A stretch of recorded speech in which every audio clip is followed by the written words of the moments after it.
Hi everyone, this is CA Shailesh Solanki here. Now, sir आज कौन सा वीडियो लेके आए हो? Now this video is applicable for the students who are going to appear for CA Foundation November 2020 examination.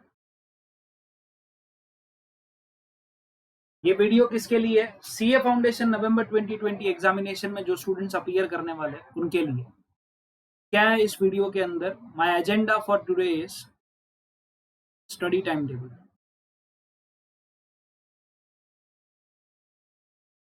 See, what is the success mantra of clearing the CA examination is only one thing, that is a right study at a right time. ठीक है, study तो हम सब करते हैं, सब लोग study करते हैं. ऐसा कोई बंदा सीए स्टूडेंट्स, ऐसा कोई भी ऐसा स्टूडेंट तुम्हें नहीं मिलेगा जो स्टडी नहीं करता रहेगा. स्टडी तो सब लोग करते हैं, but only the thing that a student required is what a study time table, that is a proper schedule that will lead to the success. ठीक है, ये अपने को चाहिए रहता है बस. That's it, that we want.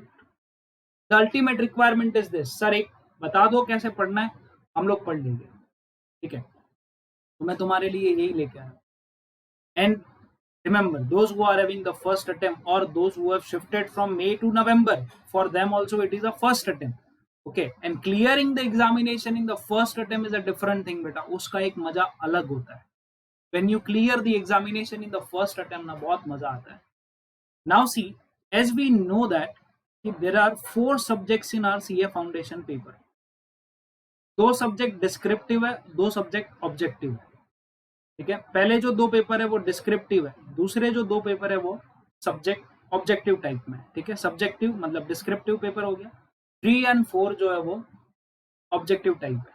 ठीक है, फर्स्ट जो पेपर है वो अकाउंट्स का है, सेकेंड पेपर जो है वो लॉ का है. लॉ प्लस रिपोर्टिंग वाला पार्ट भी है इसके अंदर. अब मैं जो भी बोलूं ना यहाँ पे, ठीक है, सुनते जाना सिर्फ, और एक एक वर्ड को एकदम ध्यान से सुनना. बहुत इंपॉर्टेंट चीजें बोलने वाला हूं मैं. पेपर नंबर 3 जो है वो आपका maths plus logical reasoning plus statistics. ठीक है, पेपर नंबर 4 जो है that is economics and BCK. ठीक है, that is business and commercial knowledge. ऐसा कोई पेपर है, बराबर. अब मेरी बात एकदम ध्यान से सुनना बेटा. मैं क्या करने वाला हूँ, जब हम लोग ये सब्जेक्ट पढ़ने वाले हैं ना, जब मतलब ये जो टाइम टेबल आपको मैं दिया हूँ, ठीक है, जो मैं देने वाला हूँ जो टाइम टेबल, उस टाइम टेबल के अंदर मैं इस सब्जेक्ट को कैसे लेके जाने वाला हूँ, मतलब ये चारों जो सब्जेक्ट्स है, इन चारों सब्जेक्ट्स को मैं कैसे लेके जाने वाला हूँ, how I am going to deal with this 4 subjects. ठीक है, लिसन इट वेरी केयरफुली. मैं ये 4 सब्जेक्ट को कैसे डील करवाने वाला हूँ तुम्हारे साथ. हम लोग इस सब्जेक्ट को ना 6 सब्जेक्ट बना के पढ़ेंगे. कैसे 6? सुनो ध्यान से. अकाउंट्स, लॉ, मैथ्स के साथ हम लोग एलआर को ले लेंगे, maths and LR, then statistics, then economics and BCK. कितने सब्जेक्ट हुए देख लो, 1 2 3 4 5 6. ठीक है, अब ये शेड्यूल जो है, ये पूरा का पूरा जो शेड्यूल है मेरा, ये शेड्यूल कहां से लेके कहां तक का रहेगा. तो this will start from 20th August onwards. 20th August 2020, that is day after tomorrow, से लेके to your examinations are going to start from 9th of November. So this schedule will till 5th of November 2020. ठीक है, 6, 7 and 8 जो है, ये 3 दिन जो है, ये आपको जो 9th को जो पेपर है आपका अकाउंट्स का, उस पेपर के लिए ये 3 दिन मैंने रखे हुए हैं. ठीक है, मैं पूरा स्केड्यूल आपको एक्सप्लेन करता हूँ कि कैसे आपको जाना है, क्या करना है. ठीक है, पहले ये सब्जेक्ट वाइज समझ लो कि कैसे कैसे तुम्हें डील करने का है. अब यहाँ पे होगा ऐसा कि मैंने कहीं पे 2 सब्जेक्ट का कॉम्बिनेशन बना के टाइम टेबल दिया हुआ है, कहीं पे मैंने सिंगल सब्जेक्ट्स के बारे में बोला हुआ है. तो बेटा जैसे तुम्हें जमे वैसे करना. तुम सब्जेक्ट को ऊपर नीचे कर सकते हो, बट मैंने जो डेज आपको दिए हुए हैं उस डेज को ऊपर नीचे मत करना. if you are going to follow this timetable, it is my guarantee that each and every subject will get revised by you 3 times before you appear for the examination. तुम 3 बार रिवाइज करेगा पूरे के पूरे सब्जेक्ट को. You are going to revise the whole subject for 3 times. And किसी को भी पूछ लो, जितने भी स्टूडेंट ने अभी तक सीए दिया हुआ है, या तो सीए फाइनल में हो या सीए इंटर में हो, या जिन्होंने सीए फाउंडेशन पहले क्लियर किया है, उनको किसी को भी पूछ लेना. It is very important to cover the subjects 3 times at least.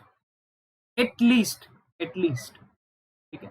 तो ये 3 टाइम का जर्नी मैं बताने वाला हूँ कि 3 टाइम कैसे आप कवर करोगे इसको. ठीक है, तैयार हो? पक्का? बट एक प्रॉमिस करना, मुझे प्रॉमिस चाहिए मुझे, तो ही मैं बताऊंगा ये चीज. प्रॉमिस ये चाहिए कि you are going to follow this time table. ठीक है. कुछ डिफिकल्टी है, कुछ डाउट है, ठीक है, आप नीचे कमेंट बॉक्स में लिख दो. मैं आपका डाउट जरूर सॉल्व करूंगा, जरूर सॉल्व करूंगा. I am here for you only. मैं तुम्हारे लिए ही यहाँ पे हूँ. ठीक है. अब देखो ये टाइम टेबल जाएगा कैसे. ठीक है. अब इस टाइम टेबल को मैंने ऐसे बनाया हुआ है कि ये जो 6 सब्जेक्ट्स है,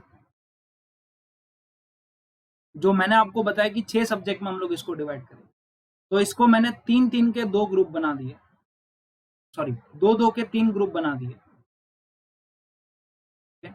जैसे अकाउंट्स के साथ मान लो मैं ऐसा ग्रुप बना रहा हूं, अकाउंट्स प्लस लॉ. मैथ्स के साथ हम इको को ले रहे हैं, और जो स्टैट्स के साथ है उसको हम बीसी के ले रहे हैं. ठीक है. मैथ्स जब भी मैं बोलूंगा तो समझ लेना वहां पे एलआर इंक्लूडेड है बेटा. ठीक है. अब हम लोग क्या करेंगे, अभी कुछ लोग का डाउट ऐसा रहेगा कि सर अभी तो हमारी कोचिंग चल रही है, मतलब हमारे क्लासेस अभी तक चल रहे हैं, हमारे लेक्चर्स अभी खत्म नहीं हुए. ठीक है. No doubt, don't worry about it. अगर तुम्हारी कोचिंग अभी भी चल रही है ना, then too you can follow this time table बेटा. ठीक है. अब क्या आपकी कोचिंग 6 घंटे की रहेगी दिन भर की? हाँ सर, 6 घंटा तो दिन भर में रहता ही है. ठीक है. 6 आवर्स और 7 आवर्स और 8 hours, max to max 8 hours. ठीक है बेटा. मैं बात करता हूँ 24 आवर्स की. मैं मानता हूँ 24 आवर्स में से 8 आवर्स आप लेक्चर्स में रहते हो. मान लेते हैं चलो 8 आवर्स की आपकी स्लीप वगैरह सब कुछ काउंट कर रहा हूँ मैं इसके अंदर. 8 घंटे में से आपको नींद भी चाहिए, उठ के आप नहा धो के सब कुछ रेडी हो के, ये 8 घंटे दूसरे हो गए, तो 8 और 8 16 घंटे हो गए. ठीक है. दूसरे बच रहे 8 घंटे. ये जो टाइम टेबल है, उस टाइम टेबल को आपको ये दूसरे वाले 8 घंटे में फॉलो करना है. You have to follow this time table in the next 8 hours. ठीक है. अब ये नेक्स्ट 8 आवर्स में कैसे टाइम टेबल फॉलो होगा देख लो जरा. Now this is your time table. ये आपका टाइम टेबल, सीए फाउंडेशन नवंबर 2020 एग्जामिनेशन. ठीक है. जैसे मैंने बताया time table will start from what 20th अगस्त. ठीक है. और ये 6 नवंबर तक का टाइम टेबल बनाया मैंने. मतलब 5 नवंबर को इसकी जो स्टडीज वगैरह है वो खत्म हो जाएगी. 6 नवंबर से आप एग्जामिनेशन की तैयारी में लग जाओ. ठीक है. अब मैं आपको बताता हूँ ये टाइम टेबल का रिवीजन के अंदर कैसे सीन है. ये जो आपको दिख रहे हैं यहाँ पे सब्जेक्ट्स, ये इंडिविजुअल सब्जेक्ट्स करने. ठीक है. अब कहां तक अगर आप यहाँ पे देखोगे ना, तो यहाँ पे आपका 1 टाइम रिवीजन खत्म हो रहा है. यहाँ पे अगर आप देखोगे तो यहाँ पे आपका 2nd टाइम रिवीजन खत्म हो रहा है, और यहाँ पे आपका 3rd टाइम रिवीजन खत्म हो रहा है. 3 टाइम्स. और यहाँ से आप एग्जामिनेशन में लग जाओगे. ठीक है. अब सुनना मेरी बात, ये कैसे किया हुआ है. अभी देखो ये 18 सितंबर तक अगर आप देखोगे ना, तो मैंने इंडिविजुअल सब्जेक्ट्स को बेटा 5-5 दिन दिए, 5 डेज दिए होगा. अब सर यहाँ पे इंडिविजुअल सब्जेक्ट्स क्यों रखे? इंडिविजुअल सब्जेक्ट इसलिए रखा है, मैं मानता हूँ कि इस पीरियड के अंदर आपकी ना अभी भी क्लासेस चल रही है या तो कोचिंग चल रही है आपकी, तो इसके लिए ये इंडिविजुअल सब्जेक्ट को मैंने यहाँ पे 5-5 डेज दिए हैं. ठीक है. जो सब्जेक्ट्स आपका हो चुका है क्लासरूम के अंदर, वो सब्जेक्ट्स ले लो आप. जैसे मैंने तो यहाँ पे टाइम टेबल में मैंने अकाउंट से शुरुआत करी हुई है, बराबर. बट जो सब्जेक्ट आपका क्लासेस में हो चुका है वो सब्जेक्ट आप पहले स्टार्ट कर लो. ठीक है. अभी तक कोई ना कोई एक पर्टिकुलर सब्जेक्ट तो आपका कंप्लीट हुआ ही रहेगा. ठीक है. तो वो जो सब्जेक्ट आपका खत्म हो चुका है ना, उसको पहले आप स्टार्ट करो. वो सब्जेक्ट कितने दिन देने? 5-5 दिन का ये सिनारियो. लॉ को देखो मैंने 5 दिन दिए, मैथ्स एलआर को मैंने 5 दिन दिए, बीसीके को 5 दिन दिए, स्टैट्स को 5 दिन दिए, इको को 5 दिन दिए. फाइव डेज, कहां से लेके कहां तक? 20 अगस्त से लेके 20 अगस्त से लेके कहां तक बेटा? 18 सितंबर तक। फिर 19 सितंबर, ठीक है, नॉर्मली सितंबर तक सबकी कोचिंग खत्म हो जाती है, तो सितंबर 19 सितंबर से क्या होगा? 19 सितंबर से हम स्टार्ट करेंगे दो ग्रुप में स्टडी करना। ग्रुप में in the sense what? Accounts plus law ले लेंगे हम, ठीक है। मैथ्स के साथ maths plus LR, maths and LR plus eco, ठीक है। फिर स्टैट्स प्लस बीसी के, ऐसे हम ग्रुप में स्टडी करने वाले हैं। सर ग्रुप में क्यों स्टडी करना है? बिकॉज देखो बेटा, यहां से मैं फ्री हो जाऊंगा ना, कोचिंग नहीं रहेगी हमारी, तो कोचिंग नहीं रहेगी तो जो 8 घंटे की स्टडी थी वो हम कन्वर्ट कर सकते हैं 13-14 घंटे की स्टडी में। तो जब 13-14 आवर्स की, मान लो अगर 14 आवर्स की भी अगर आप स्टडी करते हो, तो 14 में से 7 आवर्स जो है, you can allot that 7 hours for one subject and another 7 hours for the other subject, बराबर। इसलिए यहाँ पे दो सब्जेक्ट की है। अकाउंट्स प्लस लॉ अगर आप ये देखोगे तो 10 दिन के लिए, कितने दिन के लिए? For how many days? 10 days. See 1 2 3 4 5 6 7 8 9 and 10 days. 10 दिन में तो अच्छे खासे तरीके से मैं ना अकाउंट्स लॉ खत्म कर सकता हूँ आराम से। Maths and LR plus eco, इसको भी मैं 10 दिन के अंदर खत्म कर सकता हूँ। स्टैट्स प्लस बीसी के, ये भी 10 डेज में खत्म हो सकता है। So this is possible. यहाँ पे इम्पॉसिबल जैसा वर्ड कहीं पर भी अप्लाई मत करना, ठीक है। Everything is possible. अरे कितने टॉपिक हो गए यार? 25 टॉपिक, 20 टॉपिक, 15 टॉपिक, उससे ज्यादा तो नहीं जा सकता। अभी मैथ्स और एलआर की अगर आप बात करोगे तो दोनों topic, maths and mathematics and LR, अगर दोनों मिला के अगर आप बात करोगे तो 14 टॉपिक्स अराउंड, 14 और 15 टॉपिक्स अराउंड के अंदर वो खत्म हो जाता है, ठीक है। फिर उसके साथ तुमको इको लेना, तो दोनों साथ में साइमल्टेनियसली थोड़ी पढ़ना है। पहले आधा टाइम ये पढ़ूंगा फिर ये पढ़ूंगा, और जानबूझ के ऐसा कॉम्बिनेशन बनाया गया है प्रैक्टिकल एंड थियरी का। क्यों? क्योंकि जब मुझे बोर हो रहा रहेगा तो मैं प्रैक्टिकल करेगा, जब मेरे को मैं अभी एग्जामिनेशन मतलब ये सब्जेक्ट के फोर्स के अंदर घुस चुका हूं, मैं मुझे पढ़ाई का मूड बन चुका है, तो जब तेरा पढ़ाई का मूड बन चुका है तब तू थियरी उठा ले, बराबर है। तो वैसे, ठीक है, तो वैसे हम लोग करेंगे स्टैट्स एंड बीसी के। और फिर 19 अक्टूबर तक जब आपका ये सेकेंड टाइम रिवीजन खत्म हो जाएगा, फिर उसके बाद एवरी सब्जेक्ट को 3-3 दिन दिए, और each and every subject 3 days are given. 3 दिन दिए हुए हर एक सब्जेक्ट को, ठीक है। Every subject 3 days are given. 3 दिन में तो सारा सब्जेक्ट तुम्हें अभी क्या करना है? अभी तुम्हें पूरे के पूरे 14 घंटे या 15 घंटे या 16 घंटे जैसे भी तुम पढ़ रहे हो बेटा, पूरे के पूरे टाइम तुम्हें सिर्फ एक ही सब्जेक्ट लेके बैठना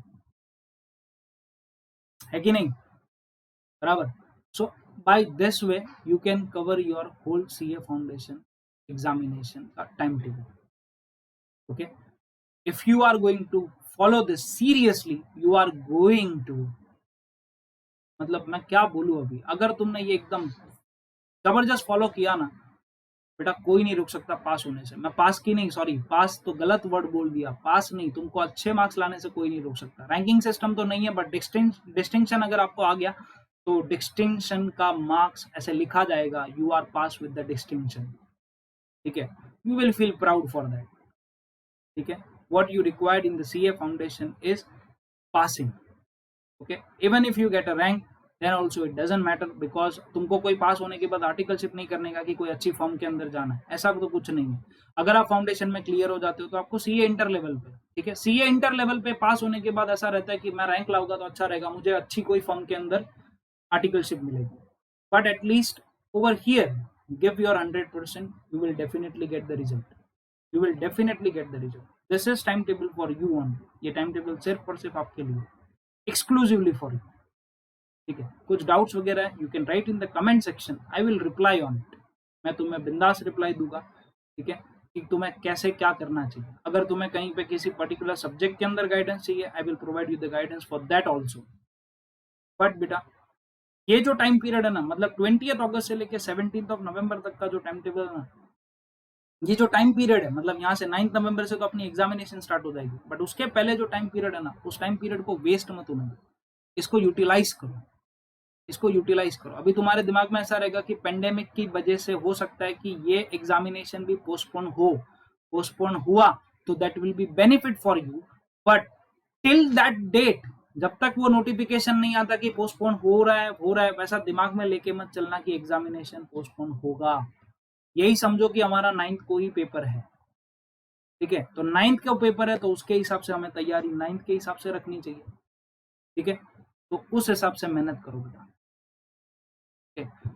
you will feel proud if you will get clear in the first attempt का मजा अलग होता है उधर पास होने के लिए, मतलब मेहनत देखो, मेहनत बहुत लगेगी, ठीक है। ये टाइम टेबल अगर तुम आज फॉलो नहीं करोगे और मान लो गलती से कुछ भी अगर तुमने मिस्टेक करी होगी और उस मिस्टेक की वजह से अगर तुम रह गए, पीछे रह गए, if you do not clear because of your mistake, definitely you are going to revise this timetable in the next attempt, और तुम पढ़ोगे इसी टाइम टेबल के तरीके से, ठीक है। तुम सब्जेक्ट ऊपर नीचे कर सकते हो, सब्जेक्ट ऊपर नीचे करो। कोई बोलता है सर मेरे को बीसी के पहले करना है, हाँ ठीक है, बीसी के पहले कर ले, लॉ बाद में करना है, जिसका जो जिस हिसाब से सब्जेक्ट है उस हिसाब से करना। Only the thing is that मैंने इधर 5 दिन दी है, ये वाला जो ब्लॉक है इस ब्लॉक के अंदर मैंने 10 डेज दी है, एंड ये वाला जो ब्लॉक है इस ब्लॉक के अंदर मैंने 3 डेज दी है। मतलब अगर आप देखोगे तो मैंने टाइम टेबल को जो डिवीजन में डाला है वो डिवीजन मेरा कुछ इस प्रकार है, 5 days individual subjects, 10 days group of 2 subjects, and the remaining 3 days is again individual subject, ठीक है। ये 5 days इंडिविजुअल सब्जेक्ट क्यों रखे हुए हैं, बिकॉज यहाँ पे आपकी अभी तक मानता हूँ कि कोचिंग चल रही होगी, तो कोचिंग चल रही होगी तो उसके साथ साथ आप नहीं कर सकते, 2 सब्जेक्ट मैनेज नहीं होते, इसलिए मैंने यहाँ पे 5 days रखा हुआ है, ठीक है। Try to complete your syllabus, ठीक है। यहाँ पे तुम्हारा टारगेट रहेगा सिलेबस कंप्लीट करना। जो ये फर्स्ट वाला एरिया ना, फर्स्ट वाला सी, हमेशा याद रखो, फर्स्ट रिवीजन जो ना, फर्स्ट रिवीजन, वहां पे अपना टारगेट क्या रहना चाहिए, सिलेबस को कंप्लीट करना। सिलेबस को कंप्लीट करना इन द सेंस पूरा का पूरा पढ़ लेना।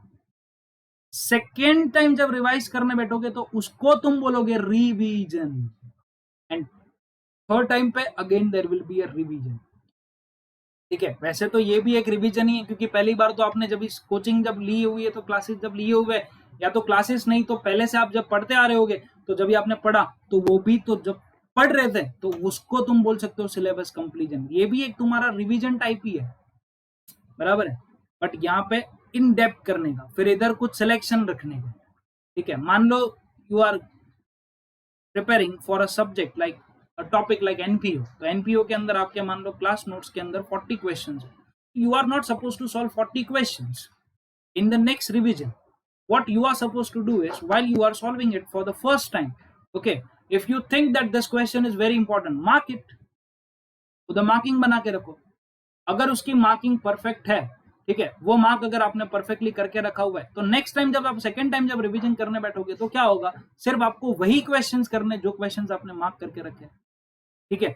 क्यों, बिकॉज सी बेटा एक रीजन है इसके पीछे। जब आप एग्जामिनेशन के लिए जाओगे ना, तो देखो यहाँ पे एक दिन का ही गैप है। अभी यहाँ पे अनफॉर्चुनेटली इधर 3 दिन का गैप दे दिया इन्होंने मैथ्स, एलआर और स्टैट्स के लिए, बट ये 3 दिन को भी हम लोग को यूटिलाइज कैसे करने का, मान लो मैं ना ये 2 दिन के लिए मैथ्स एंड एलआर करूंगा, पर ये जो एक दिन है ना, इस एक दिन में या तो मैं इको ले लूंगा या तो मैं बीसी के ले लूंगा, क्योंकि यहाँ पे एक ही दिन है ना मेरे लिए, तो मैं उसकी भी प्लानिंग कर दूंगा, बराबर है। वैसा कुछ मेरा स्ट्रेटेजी होना चाहिए पहले I am appearing for the examination. ये सब कुछ जब मैं आई एम बोल रहा हूँ तो ये स्टूडेंट पॉइंट ऑफ व्यू से बोल रहा हूँ, मैं तुम्हारे पॉइंट ऑफ व्यू से बोल रहा हूँ। You have to think like कि मैं टाइम टेबल बनाने बैठा हूँ ऐसा करके, ठीक है, तो तुम्हें उस हिसाब से प्रिपेयर करना है।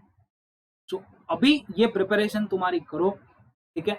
ये टाइम टेबल जो है, ये टाइम टेबल आपके पास मैं शेयर कर दूंगा, ठीक है। ये टाइम टेबल मैं लिंक दे दूंगा नीचे टाइम टेबल के लिए, बट ये टाइम टेबल अकॉर्डिंगली बेटा प्लीज प्रिपेयर करो।